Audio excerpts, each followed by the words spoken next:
This is Branding Bootcamp, where we show you the how-tos and the should-nots. Let's jump right in. In this tutorial, we'll walk through how to add a branded email signature to your signatures in Outlook Office 365. Let's get started.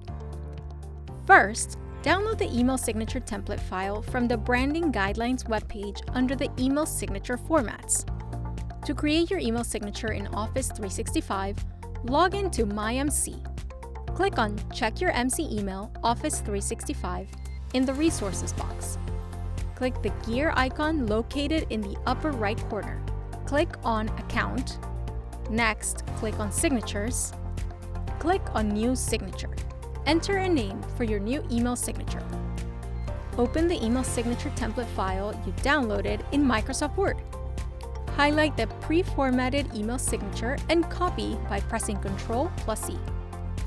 In Microsoft Outlook 365, paste it into the email signature text field by pressing Ctrl+V.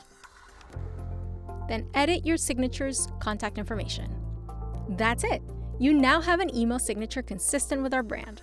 For more Branding Bootcamp or additional information about the Montgomery College brand, please visit the Montgomery College brand website.